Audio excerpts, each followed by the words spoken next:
A paz do Senhor Jesus, meu irmão, minha irmã, sejam todos muito bem-vindos a mais esse estudo especial da nossa lição bíblica. Nós estamos aqui chegando na lição de número 9 e nós queremos agradecer a sua audiência, agradecer a participação que às vezes nós conseguimos enxergar aí nos comentários, nessa interação que nós temos, tanto aqui no Facebook quanto aqui no YouTube. Antes da gente apresentar o nosso convidado de hoje para comentar com a gente essa lição, eu queria convidar você a curtir a nossa página da Editora Promessa lá no Facebook. Você pode, ao curtir a nossa página, você vai ter acesso a todos os lançamentos da nossa editora. E eu queria lembrar você o seguinte, olha, a nossa próxima série de lições bíblicas, ela já está totalmente pronta e a partir de 1º de junho, a partir da próxima semana, você vai poder adquirir a sua lição bíblica da próxima série. Se você curtir lá nossa página no Facebook, se você seguir a gente lá no Instagram, você vai ter todas essas informações assim em real time. Você vai receber a informação antes de todo mundo para que você não perca nenhum desses lançamentos. Eu quero lembrar você também que nós estamos nessa campanha aqui para atingirmos 10 mil pessoas aqui no nosso YouTube. Por isso eu quero convidar você, se você ainda não se inscreveu no nosso canal no YouTube, eu quero convidar você a se inscrever no nosso canal e sinalizar lá, apertando o sininho, para você não perder nenhuma programação quando ela entrar no ar, tá bom? Então nós estamos com diversos conteúdos que estão sendo disponibilizados, texto e contexto na segunda-feira, nós temos uma live devocional às quintas-feiras, a nossa escola bíblica aos sábados e outros tantos programas que estão saindo aí do forno e você não perderá se você se inscrever no nosso canal e você sinalizar para ser notificado cada vez que um vídeo desse, que uma programação dessa entrar no ar. Vamos à nossa lição bíblica de número 9, lições em meio ao conflito. E, como você sabe, a nossa lição, esse nosso programa aqui, ele estuda a lição bíblica, mas a nossa intenção é contribuir com você, dando comentários adicionais para abrilhantar ainda mais o seu estudo dessa rica literatura que nós temos aqui todas as semanas na nossa igreja. E para nos ajudar hoje nesses comentários adicionais, o nosso convidado é o pastor Alan, já conhecido de todos, mas que vai dar aí uma saudação a todos vocês para a gente iniciar aqui o nosso estudo. Pastor Alan, seja bem-vindo mais uma vez. A paz do Senhor, pastor Samuel, quero Amém. Cumprimentar todos os nossos irmãos e irmãs. Muito feliz de estar aqui hoje para estudar mais um pouco da Palavra de Deus. A gente está nesta série que trata do Evangelho de Mateus, e é uma oportunidade que a gente tem de aprofundar esse conhecimento na palavra de Jesus, né? No Evangelho de Jesus. E tem sido realmente uma experiência muito de crescimento para todos nós. Amém. Eu estou feliz de estar aqui e poder colaborar com esse momento. Amém, amém. Bom, o tema então dessa nossa lição de número 9 é lições em meio aos conflitos. Você já viveu algum conflito na sua vida? Eu estou acostumado a dizer aqui nesse período que, para quem nunca viveu um conflito na vida, esse momento que nós estamos em isolamento está inaugurando, né? Inaugurando novos conflitos. Sim. Na nossa vida, né? Seja com os filhos, esposa, esposo, às vezes até com o trabalho, novos estresses estão surgindo. Mas a pergunta é, como você lidou com esses conflitos? Como você deu respostas a esses conflitos? O nosso estudo de hoje visa analisar um pouco dos conflitos enfrentados por Jesus e seus discípulos e quais as respostas que Jesus deu a esses conflitos, se estabelecendo como exemplo, e quais respostas Jesus está instruindo a gente para dar em meio a essas confrontações que nós estamos vivendo.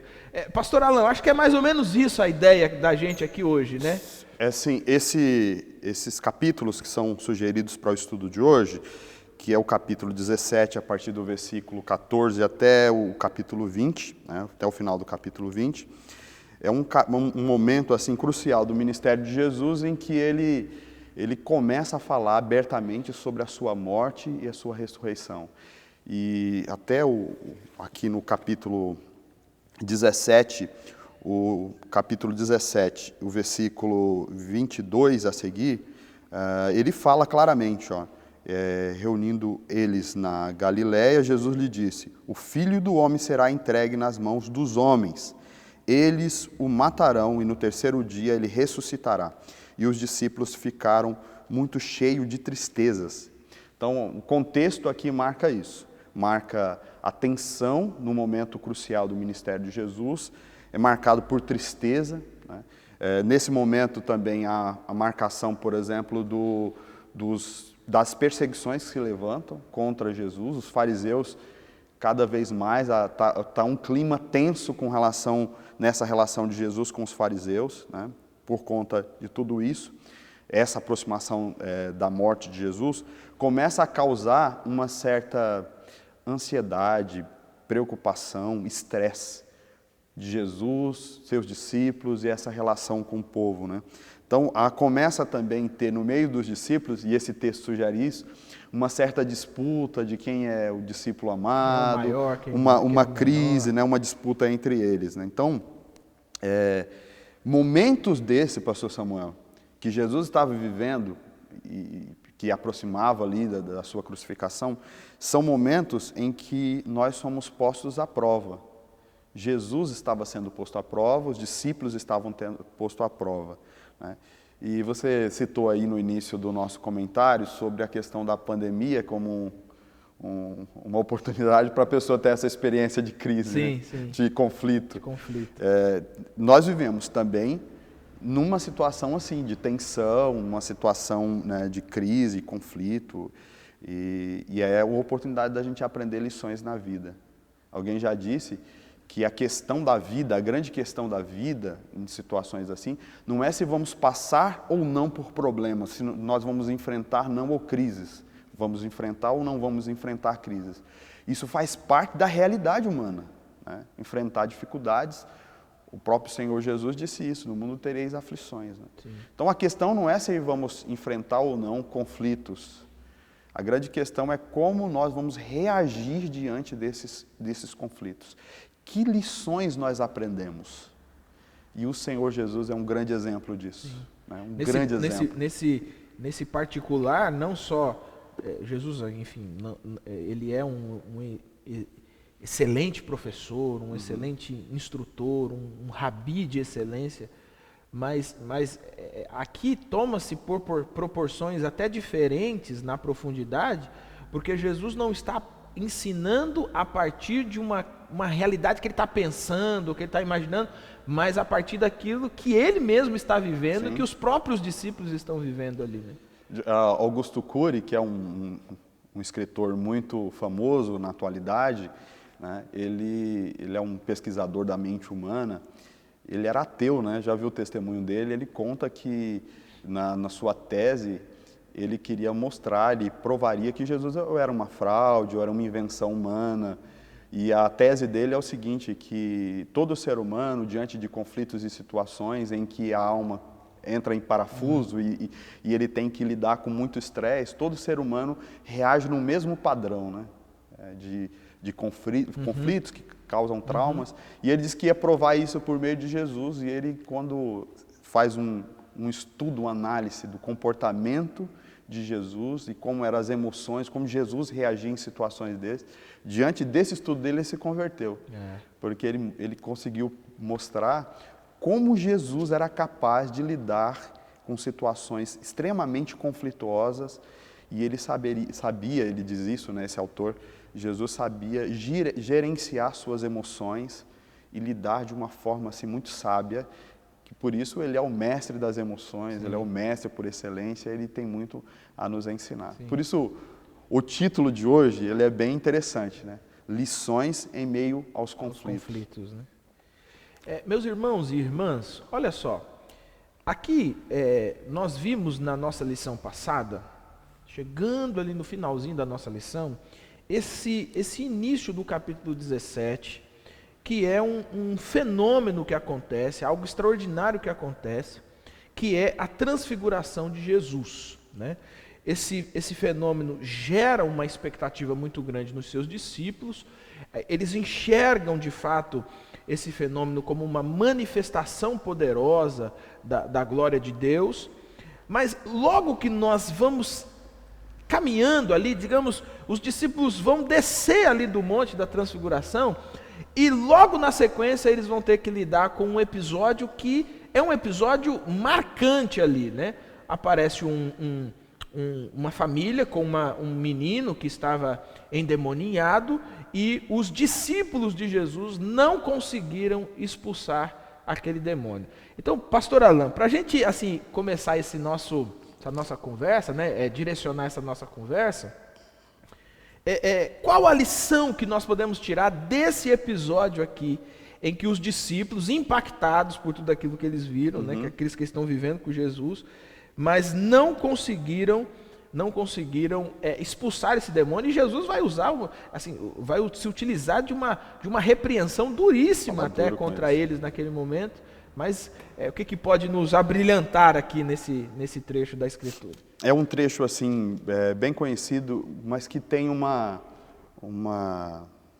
gama de conhecimento aqui, de lições fantásticas para as nossas vidas, né? Uma das coisas aqui, até no subtítulo da lição fala que é preciso ter fé. Em momentos de conflitos assim é preciso ter fé.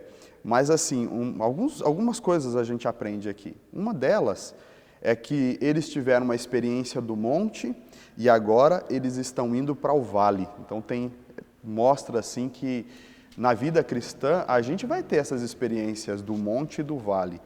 E quando a gente está no monte, que o nosso olhar está para a glória de Deus, jamais a gente pode esquecer também de ter o olhar para o necessitado, de ter o olhar para a missão daqueles que realmente precisam de Deus, né?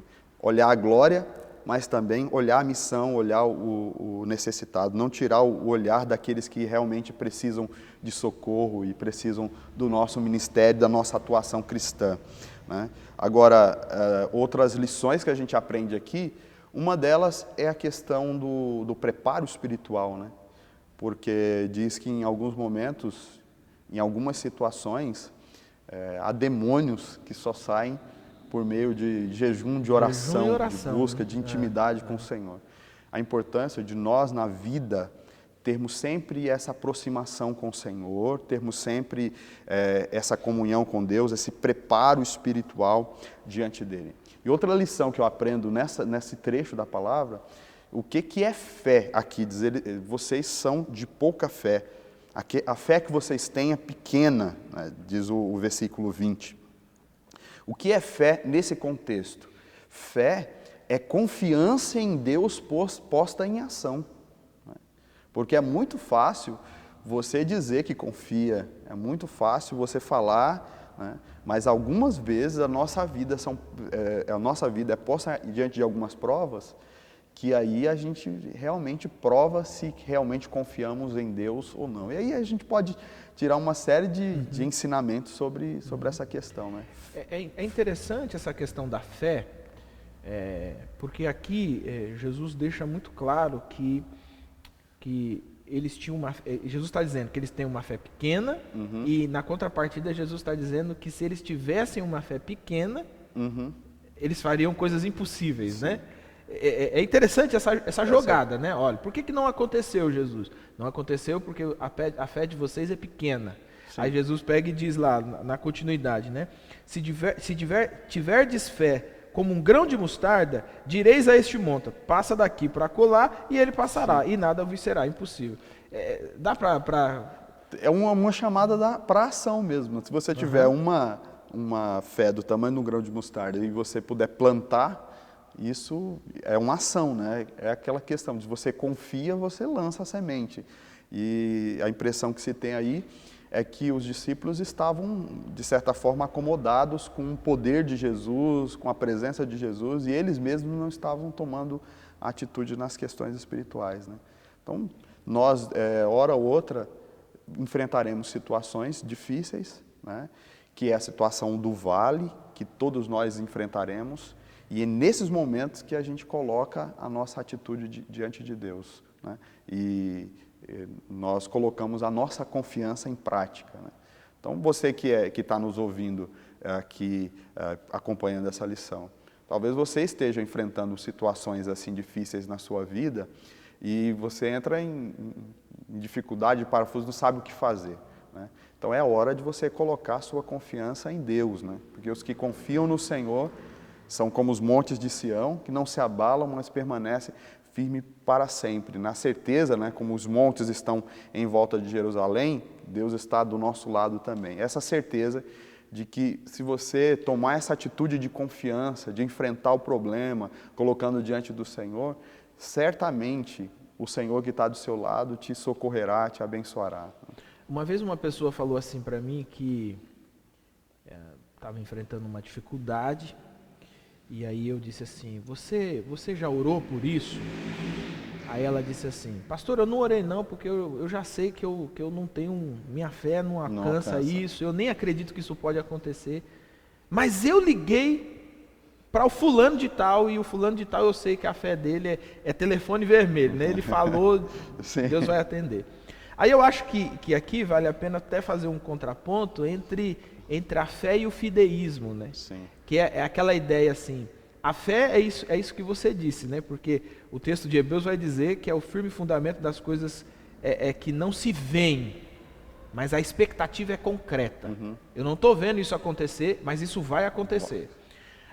Por outro lado, essa ideia do fideísmo é aquela coisa assim, como é que está aí? Olha, eu tenho fé que tudo vai dar certo, né? Só que nenhuma ação a respeito. Sim, assim, eu fecho os olhinhos e eu fico aqui na minha expectativa. Não, tudo vai dar certo, vai dar certo, vai dar certo.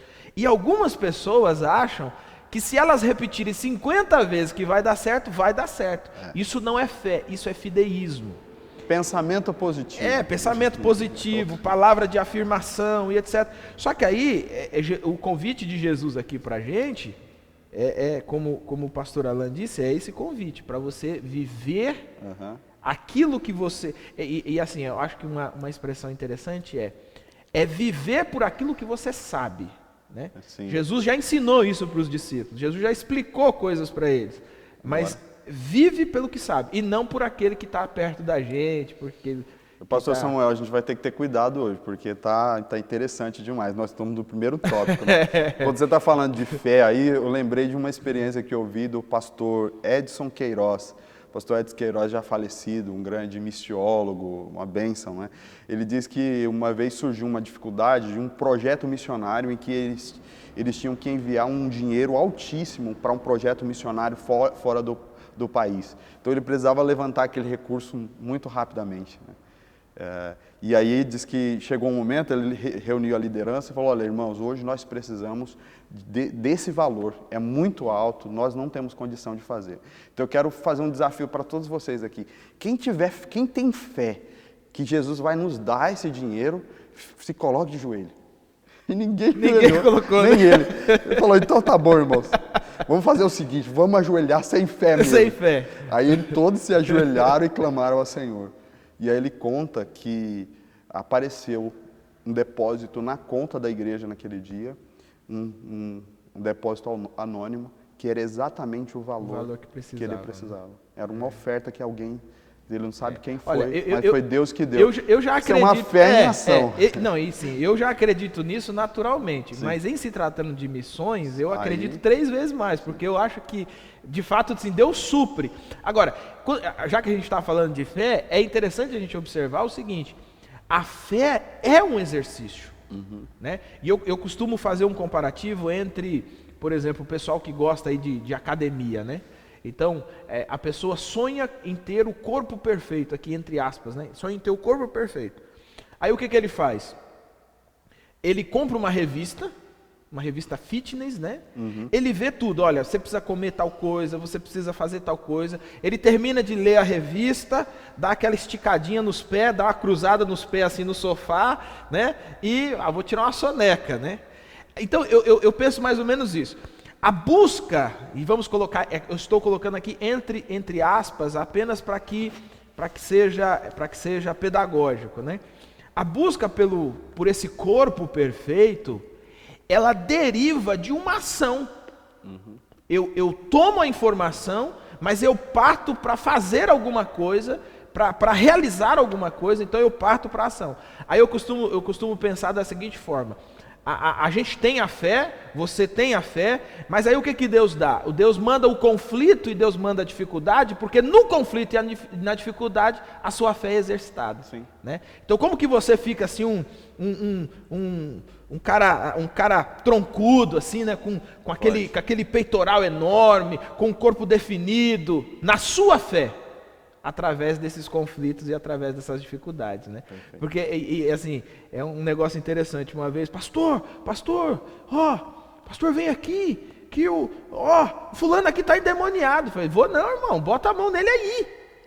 Porque esse é um exercício. Uhum. Se Deus está colocando ele diante de você, é porque Deus quer que você, de alguma forma, ou conserte alguma coisa na sua vida, ou ajuste alguma coisa. Mas, como nós cremos no sacerdócio, né, de todos os santos, o pastor não sai 40 quilômetros para expulsar um demônio. Não. O servo de Jesus, ele tem que exercitar isso. E é naquilo que o senhor falou, né? Santidade, consagração, né? Nas próprias palavras de Jesus. Ou seja, estar pronto para dar uma resposta, e aí vamos colocar assim, né? Dar uma resposta de fé diante de um conflito que é insolúvel, né? Porque, por exemplo, no caso aqui, um endemoniado, como que um demônio é expulso? Isso é insolúvel, irmão, só Jesus expulsa. Sim. Entendeu? E nós expulsamos... Total dependência dele. Total dependência, em nome e no poder dele, né? Então, fica até assim um pouco... A gente fica pensando assim, nossa, mas é inadmissível que pessoas que professam Jesus, que têm Jesus no coração, que vivem com Jesus, não consigam expulsar um demônio. Isso fica uma interrogação, né? Sim. E aí talvez essa seja a grande lição, né? A gente precisa colocar em ação situações e realidades, né? É isso? Perfeito. Quando a gente vai continuando aqui no nosso texto, nós estamos aqui, vimos esse primeiro trecho de Mateus capítulo 17. Na segunda parte do texto, nós vamos ter um episódio que é narrado aqui por Mateus, que é Jesus chegando em Cafarnaum juntamente com Pedro, e os cobradores do imposto do templo, eles não vão simplesmente cobrar o imposto, eles vão fazer uma espécie de desafio, né? Porque eles chegam para Pedro e ele diz assim, olha, você e o mestre de vocês não pagam o imposto das 2 dracmas? Ou seja, eles não estão cobrando o imposto, eles estão buscando em Jesus alguma coisa do que acusá-lo, né? Vamos falar um pouquinho desse episódio aqui e do ensinamento de Jesus para esse episódio aqui de Mateus 17 a partir do versículo de número 24. Essa história também é bem interessante, em que Jesus aqui faz um milagre com um peixinho, né? Ele vê um peixinho lá dentro do mar e pede para que Pedro pegue lá os valores para pagar esse imposto, né? E é interessante aqui a maneira como Jesus lida com essa questão, porque a cobrança vem para Jesus e Jesus prova para Pedro que ele não precisava pagar aquele imposto. E aí ele até comenta, olha, os reis cobram os impostos dos filhos ou dos súditos? E aí a resposta óbvia é súdito. E Jesus diz, eu sou filho, então eu não precisaria pagar esse imposto, mas eu vou pagar para que não cause mais conflito, para que não cause escândalo, né? O fato de Jesus não pagar um imposto ali poderia gerar uma série de questionamentos, de críticas a Jesus, poderia apressar sua morte, né? Adiantar sua morte, e Jesus evitou tudo isso, né? Aqui o título, no subtítulo da lição, fala que dê exemplo, né? Em situações assim a gente precisa dar o exemplo. E eu queria extrair aqui uma lição que aí suscita para a gente muita conversa aqui, que é a questão de que Jesus, ele abriu mão de um direito para evitar um conflito.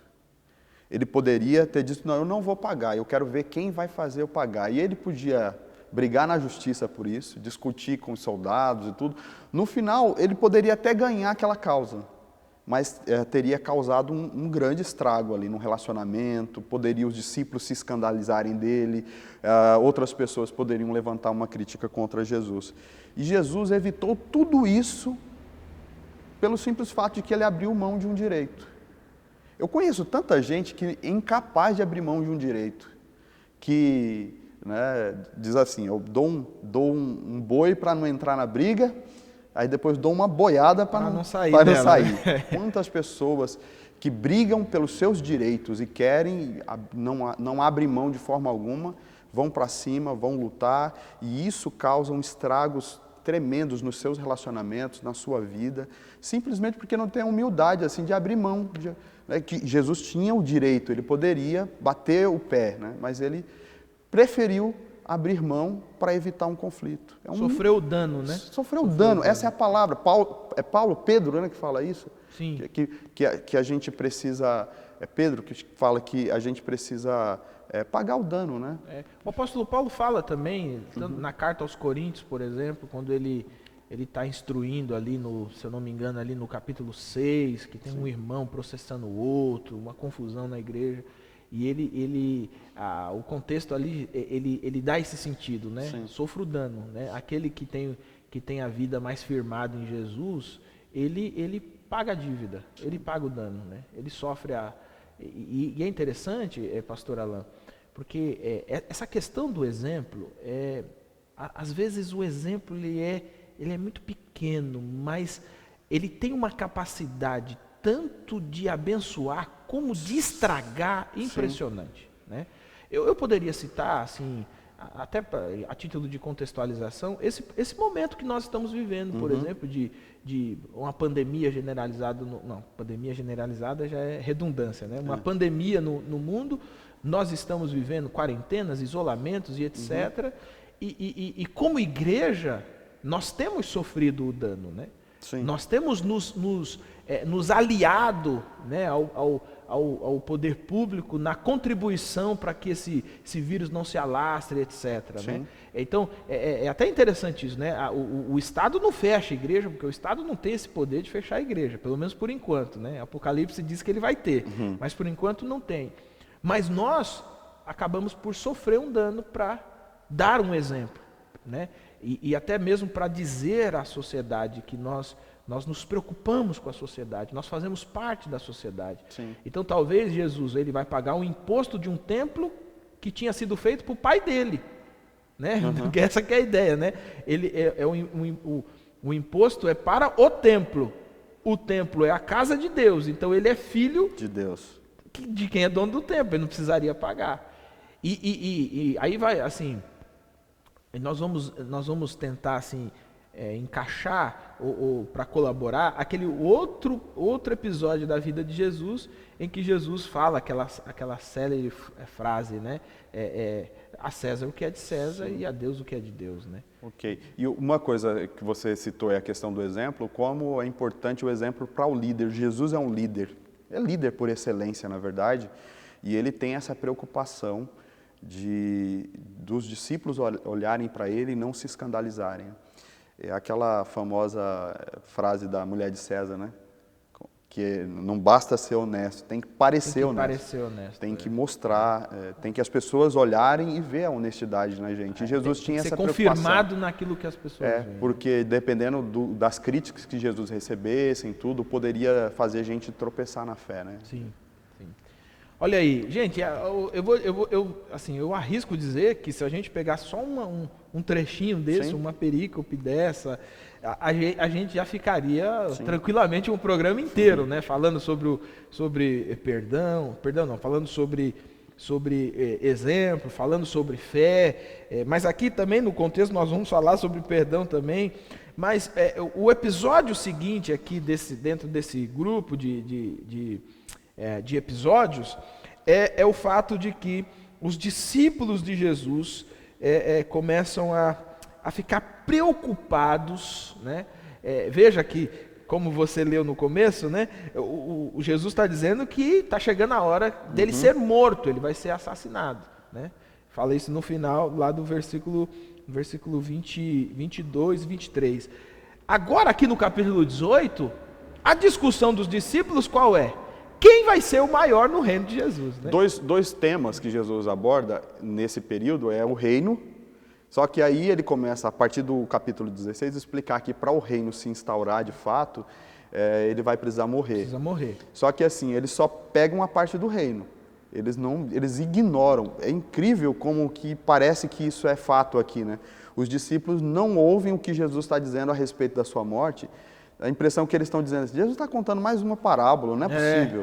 Logo daqui a pouco ele vai explicar para a gente o que ele quer dizer com essa morte aí.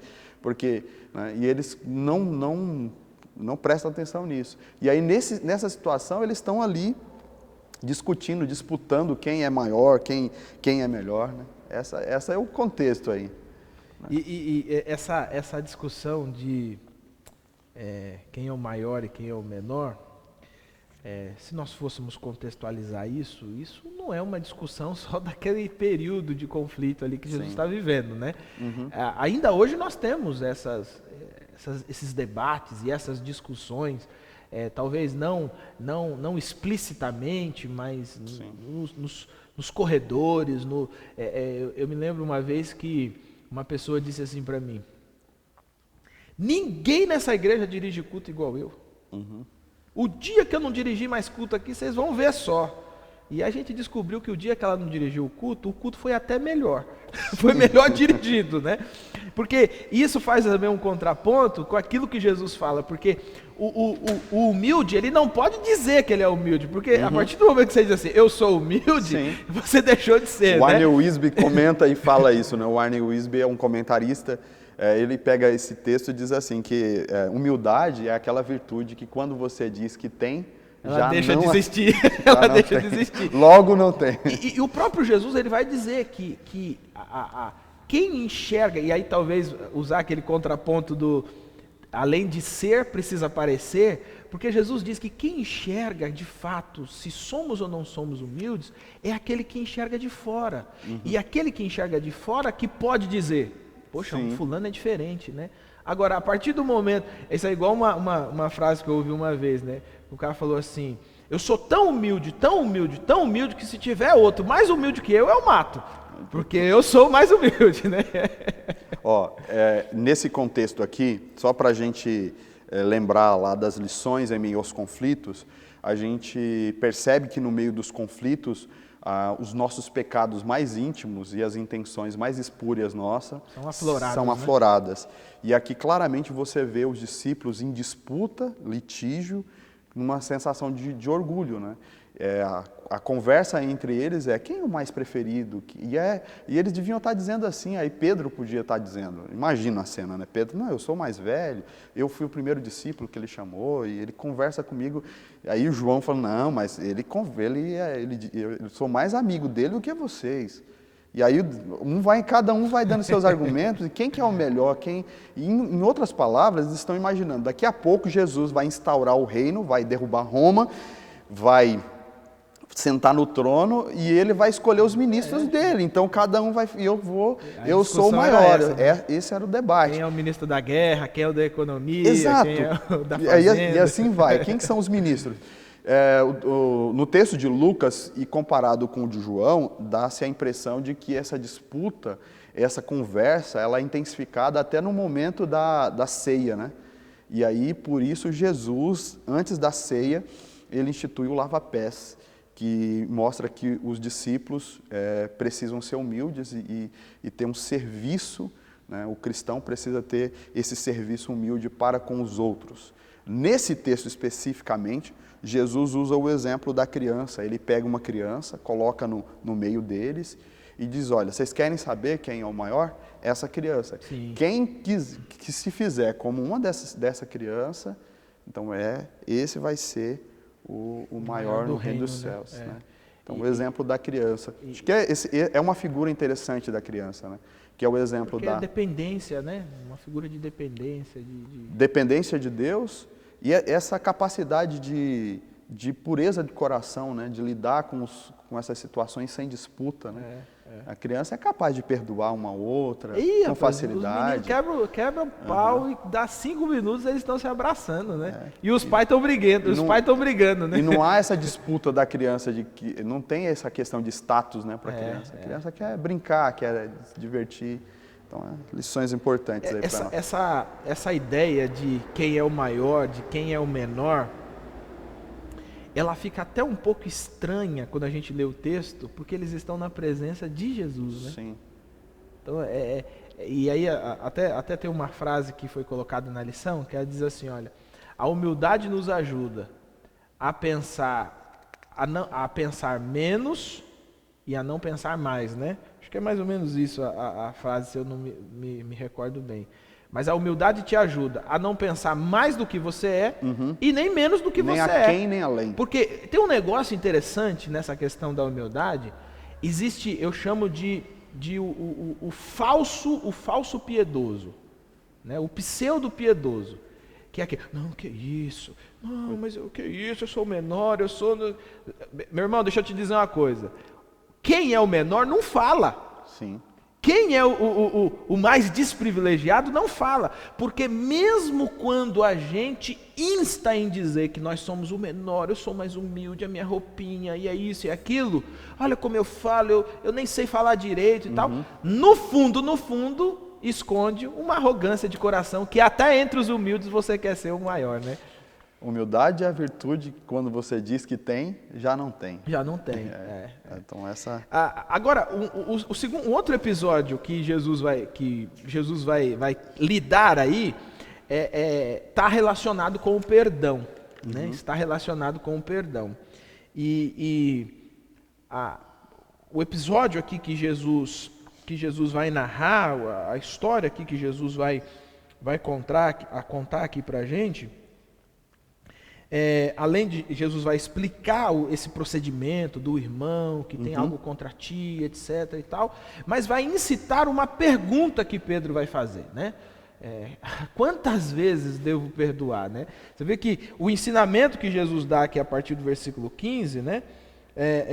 Que ele começa: se teu irmão pecar contra ti, vai arguí-lo entre ti e ele, se ele te ouvir, ganhaste o teu irmão, se porém não te ouvir, toma ainda contigo uma ou duas. Aliás, vamos ser sinceros, esse aqui é um baita de um procedimento para resolver conflito até dentro da comunidade. Se a gente aplicasse igreja, né? O que Jesus ensina aqui, muitos conflitos eram resolvidos com muita facilidade. Uma coisa aqui que Jesus inverte completamente a lógica que a gente tenta resolver hoje os problemas humanos, é que o ofendido é que procura a reconciliação. Sim. Porque é isso que Deus faz com a gente. É isso que Deus faz. Por meio de Jesus Cristo, Deus, o ofendido pelos nossos pecados, deixa a sua glória no céu e vem na terra para lidar e resolver esses conflitos. E a maneira que Jesus propõe aqui é que quando alguém nos ofender e nos machucar, e essa é a ideia, que nós, como cristãos, devemos tomar a iniciativa de ir até essa pessoa para tratar dessa questão. Acho que o resumo dessa parte é isso, essa iniciativa. Muitas vezes a gente fica lá esperando, e por que não resolveu esse problema? Porque não veio pedir perdão. Isso é o arrogantão, né? E aí a pessoa vai e pede perdão. Aí esse arrogantão diz assim, pois eu não perdoo. Então aí é assim. E é o contrário, Jesus inverte aqui o princípio. Nos versículos anteriores, ele diz que no mundo o maior é aquele que é líder e tudo, e ele inverte esse valor de liderança, né? O líder e é o mais aquele que serve os outros. Aqui da mesma forma, ele diz que é o ofendido, na lógica do reino, é o ofendido que toma a iniciativa para resolver o problema. Uma vez uma pessoa falou assim para mim, eu já perdoei ele, eu só estou esperando ele vir falar comigo. Sim. E uma vez, se não vir, nunca vai resolver, né? Uma vez que eu ensinei esse texto na igreja, que eu preguei esse texto na igreja, eu tive assim pelo menos umas 6 pessoas que vieram me arguir no final do culto. Sim. Porque é um absurdo. Não, isso é um absurdo. Isso que o senhor ensinou é um absurdo. Eu falei, não, irmão, você nem precisa, esquece meu ensinamento, faz o seguinte, abre a Bíblia e lê o texto. Não precisa do meu ensinamento, lê o texto. Porque na verdade, assim, Jesus inaugura uma e aí, até falando naquela questão de sofrer o dano, isso é sofrer o dano. Sim. Mas é exatamente isso que Jesus, que Deus, que a Trindade, que Deus vai fazer com a gente. Tem uma frase do reverendo Ricardo Barbosa que ele diz o seguinte: a responsabilidade da reconciliação é de quem ama mais. E aí é uma frase que você fica impactado, e aí ele vai explicar. O que é que Deus faz conosco? Não fomos nós que fomos pedir perdão para Deus. Quem nos convida para a reconciliação, quem vem ao nosso encontro para a reconciliação, é o próprio Deus. Por quê? Porque Ele é quem ama mais. Por isso que Ele amou primeiro, Ele prova esse amor. E o texto vai dizer que a expressão do nosso amor só existe porque Ele nos amou primeiro. Então, Ele ama mais. Sim. Vem na nossa direção, convida a gente à reconciliação. A partir disso, nós podemos dar exemplo no mundo, agora, amando mais também. Uma coisa que é interessante é que quem é ofendido é o que sofre mais, né? Sim, então, sim. E esse que sofre mais, ele vai procurar. Esse é o que fica agora, com sabe dano. O que é interessante é que às vezes o ofensor não tem nem consciência que ofendeu. Tem isso também. Já me aconteceu isso, né? A pessoa chegar e diz assim, pastor, ou no caso, como irmão, né? Dizer, Alan, o que você fez foi terrível demais e me ofendeu profundamente. Eu falei, o que eu fiz, né? Às vezes o ofendido ele sofre numa cadeia terrível, né? Que simplesmente o fato dele procurar a pessoa para resolver isso é um processo de cura maravilhoso. Eu queria até aproveitar essa palavra, a gente vai falar de perdão daqui a pouco, né? Mas essa palavra que Jesus, esse princípio que Jesus nos ensina, claro, aqui tem a ver com situações dentro da comunidade, dentro da igreja, mas você aproveita esse tempo que a gente está em família. Peça perdão para o seu pai, peça perdão para a sua mãe, se acerte com seu filho, com sua filha. Aquele amigo faz muito tempo que você não conversa mais, procure essa pessoa. Você é cristão, é um discípulo de Jesus, uma discípula de Jesus, tome a iniciativa para resolver esse conflito. É o Senhor Jesus que nos ensina isso. E isso vai te trazer muita cura e libertação na sua vida, no seu coração. E eu acrescentaria, pastor Alan, nessa sua aplicação, e aí eu vou fazer olhando para a câmera também, né?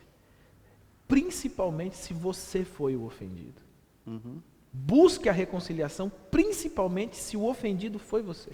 Né? Porque a gente tem muito essa superioridade, né?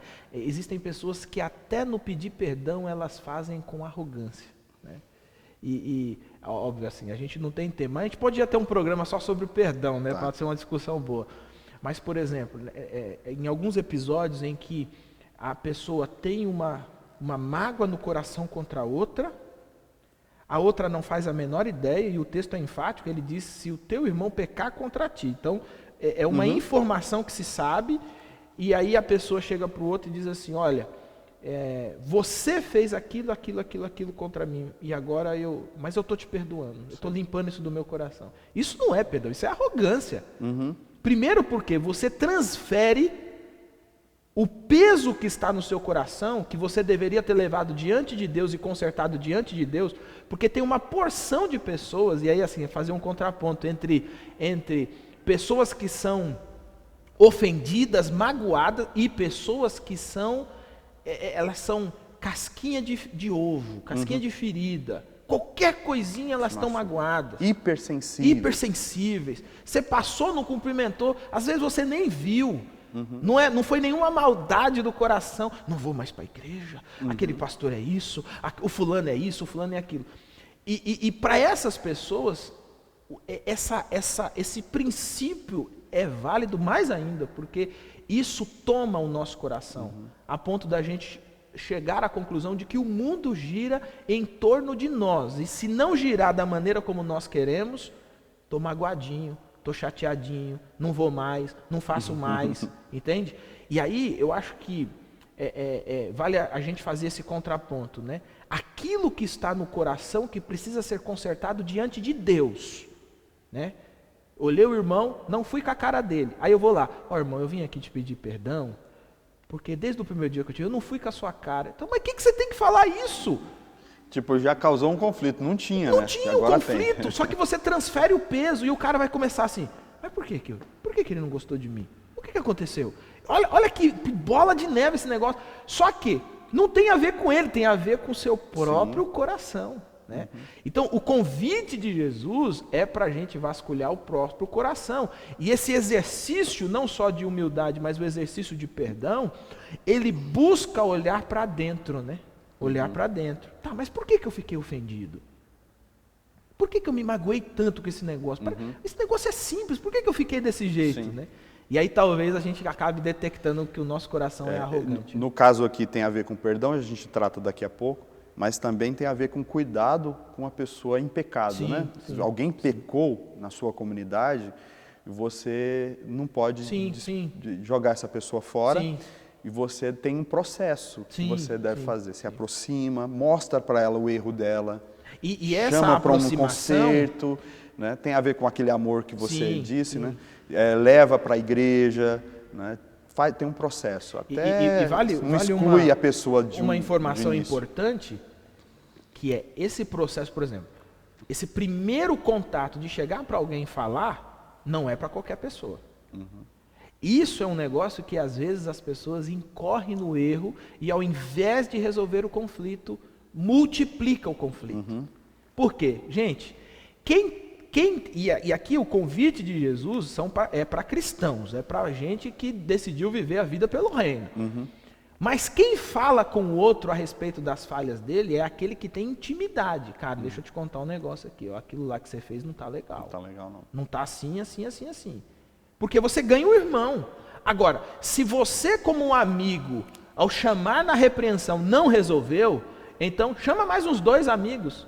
Cara, é essa a percepção mesmo que eu estou tendo? Vocês pensam dessa maneira também ou eu estou equivocado? Vamos conversar com ele? Agora, se todo o seu círculo de amizades, o círculo de intimidade não resolveu, o texto vai dizer o quê? O Jesus vai dizer, olha, aí a igreja precisa tomar partido disso. E nem sempre não, quase na maioria das vezes, quando a igreja toma partido, ela não toma partido na intimidade, ela toma partido para resolver o problema. Tentando preservar as partes, mas para resolver o problema. Né? Então, e sabe o que eu acho interessante nessa prescrição de Jesus, pastor Alan?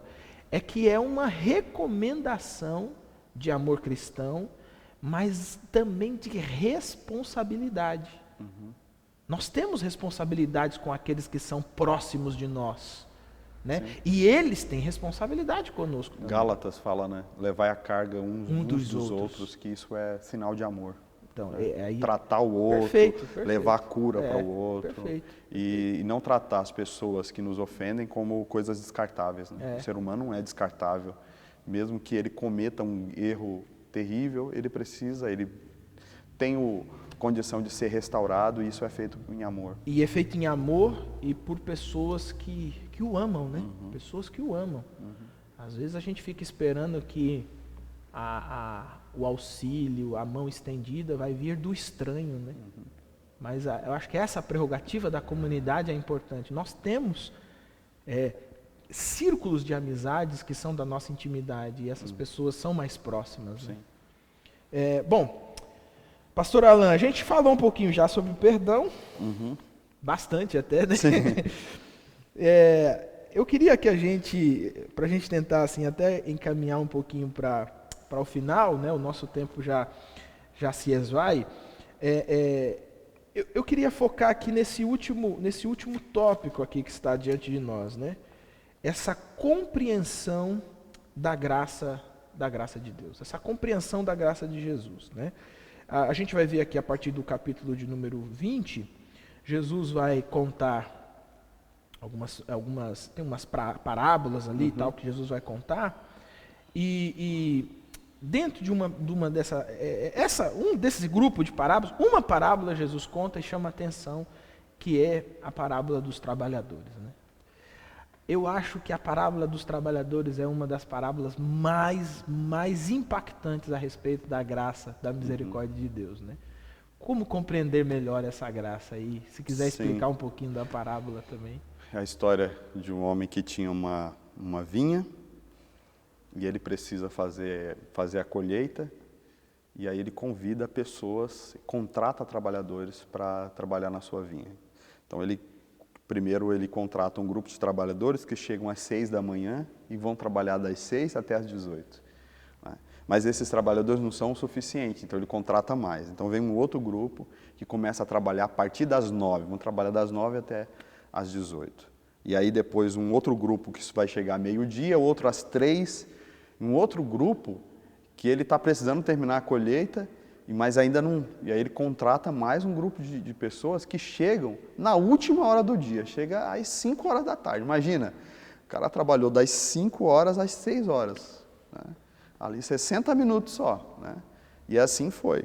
E aí, depois desse dono da vinha ter feito isso, né? Cada grupo desse, ele faz um contrato, né, de um valor que vai pagar para cada um, e ele promete pagar o mesmo tanto para todos eles. Então ele chega no final do dia e ele vai fazer o pagamento, né? Ele começa pelo que chegou por último.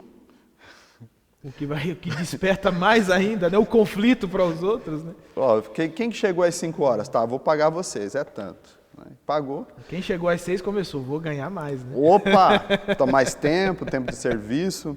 E aí, nessa sequência assim, começa a causar uma tristeza naqueles que trabalhou o dia inteiro. Se esse ganhou esse valor, eu que cheguei desde o início vou ganhar muito mais. E eles se decepcionam no fato que o Senhor dessa parábola paga do mesmo valor para cada um deles, né? Então, Jesus usa esta história para ilustrar a graça, para dizer que, na verdade, a gente adquire a salvação não por tempo de serviço, não por obras, e que todos os cristãos, independente daqueles que têm muito tempo de fé ou que estão chegando agora à vida cristã, todos vão receber o mesmo tanto, que é a salvação em Cristo Jesus, né? E é curioso isso, assim, que às vezes até alguns que chegam por último parece até ganhar mais, né? Aquelas situações, a gente poderia usar assim um exemplo na igreja local, que é o irmão que vive a vida inteira na igreja e de repente chegam novos, e esses novos começam a se destacar, começam a ter cargos, ter funções, ter o respeito e ter o elogio da comunidade. E o camarada com e tempo o outro, de casa, que né? está mais tempo de casa, começa a ser despertado nele o ciúme, né? Então, assim, conectando ao título da lição, que é a questão de conflitos, uma maneira da gente lidar bem com os conflitos é a percepção da graça. A percepção da graça é que tudo que temos é muito mais do que merecemos. Que o Senhor da parábola aqui vai dizer assim, mas não foi o que eu combinei com vocês? Eu não dei para vocês.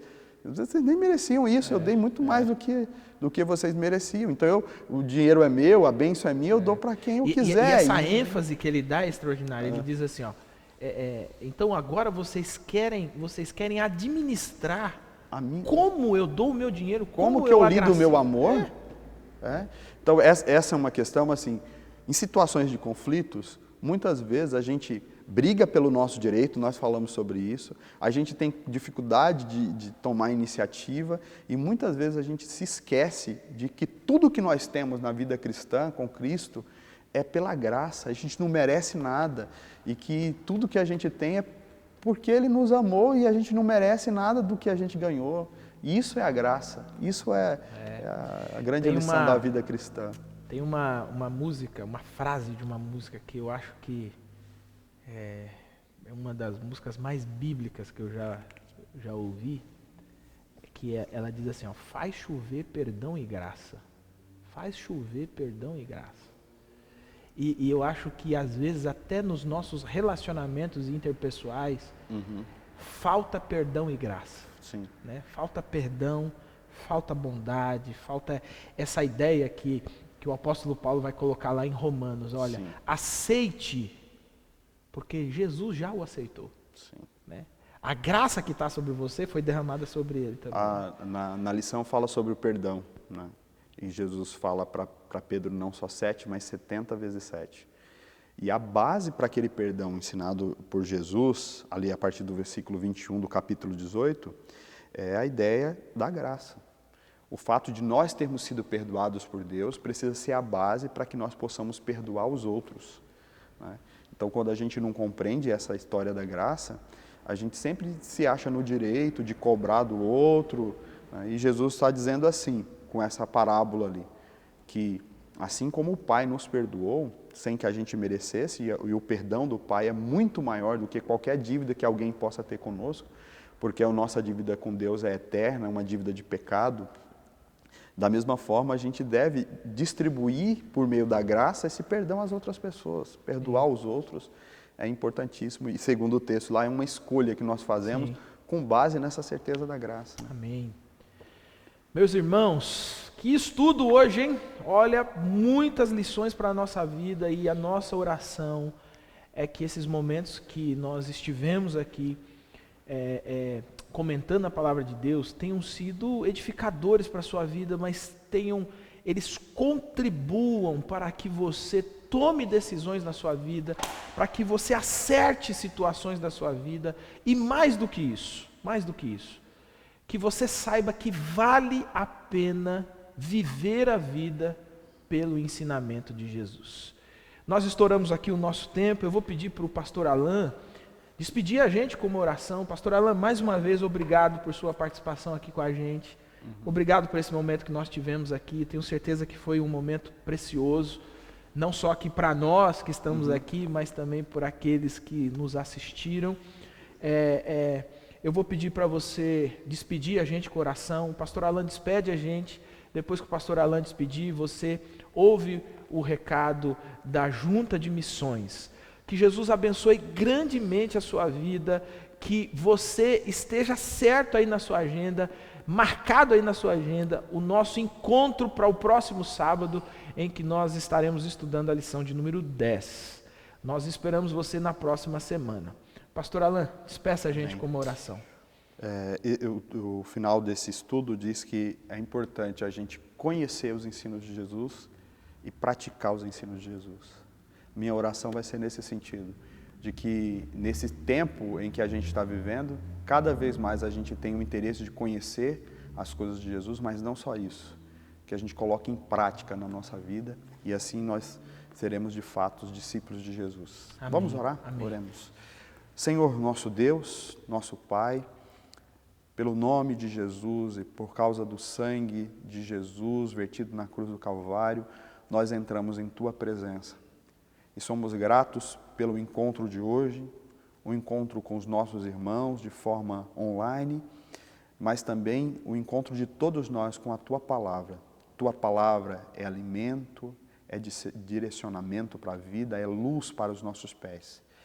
Hoje nós refletimos sobre diversos ensinos, lições que precisamos aprender e aplicar em situações de crise, de conflito. Senhor, que esta palavra esteja em nosso coração, que cada irmão, irmã que nos ouviu e participou desse encontro aqui, sejam impactados com este ensino, mas não só isso. Além de sermos impactados, nós possamos também vivenciar, praticar, colocar na nossa vida esse ensino, porque desta forma nós seremos vencedores em Teu nome. Eu oro por todos os meus irmãos e irmãs, para que por meio do Espírito Santo eles possam viver esta palavra e assim com a casa alicerçada sobre a rocha, possam superar, vencer todas as situações. Vem o vento, vem a tempestade, a dificuldade, e eles estarão de pé, porque estarão firmes nesta palavra. Eu oro assim pela intervenção e direção do Espírito Santo, oro ao Pai, no nome do Senhor Jesus. Amém. Amém. Amém. Irmãos, irmãs, amigos e amigas, que a paz do Senhor Jesus esteja com vocês. Este é o momento missionário e, para isso, nós vamos ler 2 versículos da carta de Paulo aos Filipenses, capítulo 4, 10 e 14, são os versículos. Alegro-me grandemente no Senhor por terdes finalmente renovado o vosso cuidado para comigo. Versículo 14.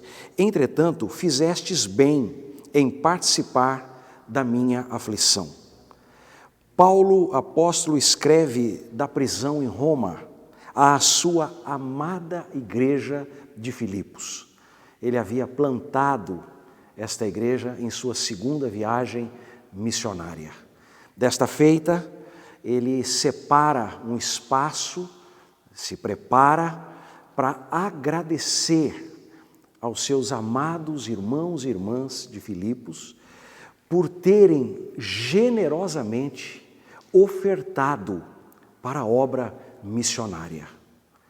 Nesse sentido, nós vamos nos deleitar em duas mensagens desse texto, com base nos versículos 10, primeira parte, e 14.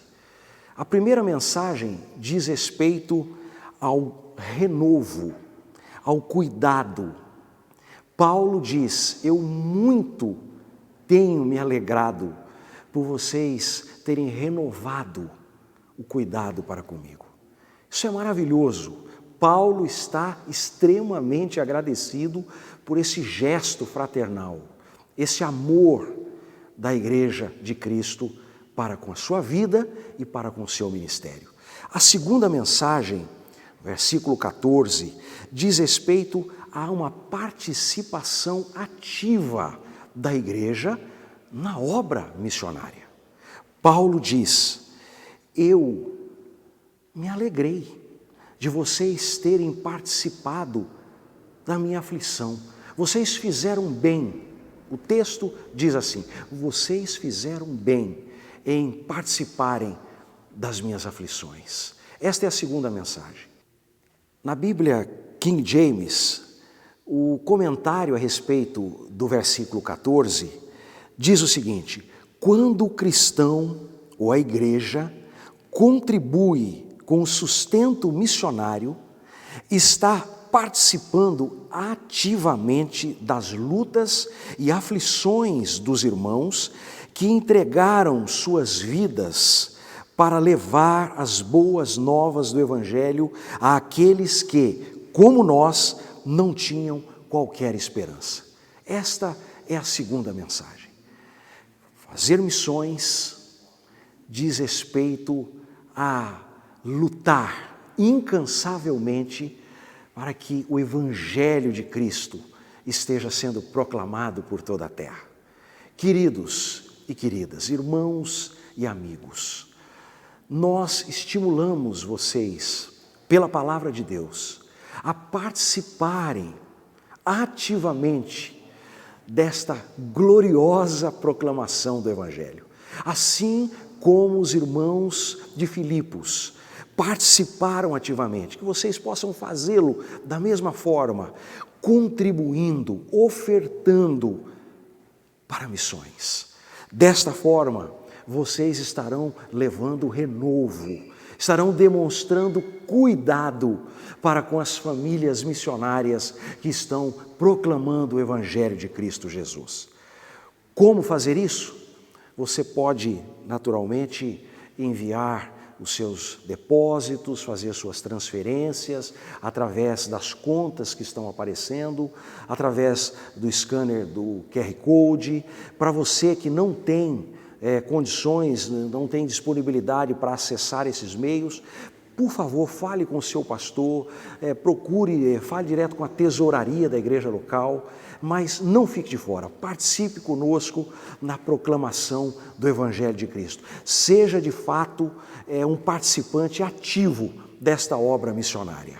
Nós queremos agradecê-lo antecipadamente por tua participação efetiva nesta obra de Cristo. Quero, em nome de Jesus, orar por você, desejando que a bênção de Cristo seja sobre a tua vida, sobre a tua família, sobre o teu emprego, tua empresa, teus negócios, que teus sonhos, teus projetos sejam cada dia abençoados pelo nosso Senhor e Salvador Jesus Cristo. Que a paz de Cristo, a paz de Deus, que excede todo o entendimento, seja contigo hoje e sempre. Amém.